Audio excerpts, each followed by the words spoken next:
Hello and welcome to Full Throttle back to celebrate his good run at Watkins Glen International. We have Austin Hill. So Austin, how you doing now for Watkins Glen? Feeling pretty good? Feeling pretty happy? Yeah, Watkins Glen went pretty good for the team and me.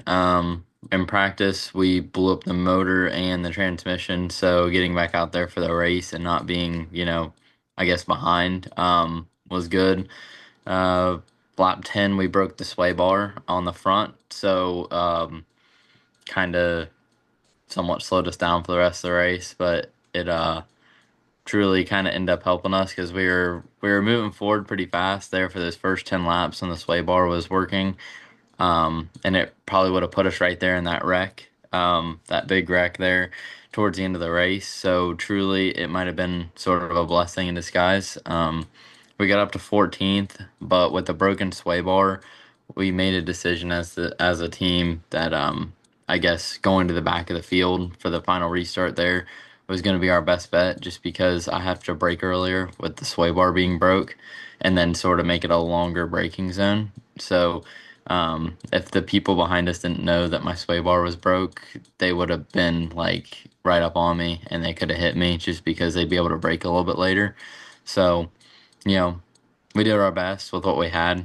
Obviously, breaking the sway bar 10 laps in wasn't what we wanted, but we made the best of it for the weekend.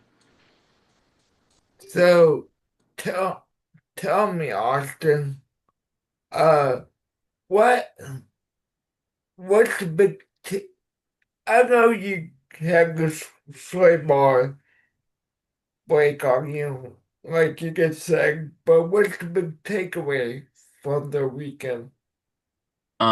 Big takeaway is that, like, I guess we were up there with them. Um, there at the end, like, we truly, if we didn't let them around, I think we still could have probably finished in 15th, 16th place, considering we were 14th. Some of the guys behind me got newer tires under that caution, so, there's a chance of going, or I guess staying where we were, going back just a little bit, but. I think the weekend went good as far as learning for me, but then also showing the team that like we had speed. I think we had a top 15, top 10 car. Had the sway bar not been broken there on that final restart, I think we could have done it. Our pit strategy was like on point for the weekend, and realistically, we have a lot of good information. And I could be a driver for Portland and the Roval. We're still talking about it, so we'll see what comes of it. But if we can, we're gonna do it. So, so Austin, so is the team pretty satisfied with how you performed, everything considered? It sounds like to me they are, if they're offering you um a possible ride in Portland and Echo in October, but what what was the team's response to your, I guess, communication and stuff? Yeah, I think the team was definitely happy. You know, finishing 20th gets them, more points. So, I was in the higher points car for the weekend, so that just added more to that car so that hopefully, like, if they're in the event that there's more than 38 cars in a weekend, usually the final six spots go to like anyone that, like, if there's 39 cars, then anyone that's 33rd and below, they'll go into this basically like sort of it goes off points. So if you have to be in the top six out of those seven in points to get into the race. So um, you know, if that sort of helps them, which I think it does, be in that top six in that scenario, that'll definitely help them. But then, they were definitely happy with my performance. I kept my nose clean. Realistically, there was no damage to the car that I caused. The sway bar braking was just a part failure. It happens fairly commonly on those cars just because. Sometimes they don't replace parts every weekend, so sometimes you don't find out that a part's at the end of its lifespan until it breaks. So, that's what a lot of the teams run into. So it's not uncommon to see. But I think they're overall very happy with the performance of how we came out and everything. So I think it'll be, you know, good to get back in the car again, hopefully for Portland, maybe the Roval as well.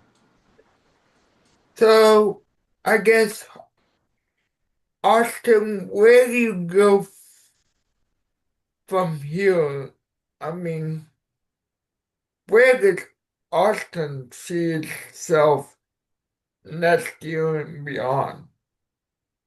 Yeah, I mean, next year the goal is to do at least a couple more road course races with the Xfinity Series or now it's going to be the O'Reilly Auto Parts Series. But um, hopefully we can do, the goal is to do all six of the road courses next year, all six road course events. So if that's possible, that'd be great. And if that becomes, the possibility and the reality, I will probably try to go run like their T mod or late model series as well for the ovals. That way I can get my oval license and then maybe the following year go into doing the entire sort of series or try to do as many races within the series as possible. um Maybe even look at different teams. If another team comes up to me, needs a driver, obviously I don't care whose car I'm driving, all I care is that I'm driving. That's what I'm here for. Yeah. So Austin put I want you to put the whole race in perspective for me and just just tell me what was going on around you when that chaos started. Yeah, so like the wreck, there's no spotters in that area of the track for anyone really, because it's pretty much a dead zone in that area because the fencing sort of blocks your view as a spotter, so they really don't put anyone in that area because it's really not the normal spot for a wreck. Um, at least a big one of that sort. It's usually a smaller one with just one car where they spun out on their own type thing. So that wreck, it was kind of like the spotters were kind of going off of the jumbotrons, which were obviously delayed. So truly, you know, I was behind a car getting ready to pass them when the wreck started, and you can't really see anything even when you're driving on that straightaway, especially when you're behind someone like I was. So, as soon as the car in front of me hit the brakes, I hit the brakes because he was the only one that could see. I couldn't see anything, so I just kind of had to follow his lead. But then, you know, once we were getting closer, with the sway bar being broke, I had to sort of move out to the side because I couldn't hit the brakes as hard as he was being able to hit them. So I had to sort of pull even with him and then fall back in line to get through the wreck. Once we got closer to it because I had to let off the brakes because the front end was hitting the ground and everything. So, um, you know, it's always sort of nerve-wracking, but with your adrenaline rushing, you kind of make the right choices or, make the best choices you can. Um, it wasn't terrible, especially being in it, like being in the car, being able to have complete control of the car was, helpful. Some of the other drivers weren't that lucky. They didn't have control of their cars because other people behind them were hitting them and things like that. So, you know, I guess for me it wasn't terrible because I had control over the car the whole time. Yeah. So Austin, what do you want people to remember this run you had for yourself? Um, I guess I want them to remember me, I guess, for like I guess being clean. Um, that's something I've always been told since I started racing is that I'm one of the cleanest drivers, just because you know realistically I don't make passes unless I know I can finish it and not get anyone in a wreck or cause myself to get in a wreck. And I also don't do anything that's I guess too dangerous as far as, I'll push the car to its limit and past its limit, but once I find its limit, I don't keep trying to press that limit and end up pushing the car way past its limit. Because once you find the limit, that's the limit. You can't go past it. So, I like being a safe driver, but I like being able to, make passes, make smart choices because at the end of the day, it matters where you are on the last lap, not where you are in the 20th lap or the first lap. Yeah, safety is key. Um, I'm glad you're one of the safer drivers out there. Um,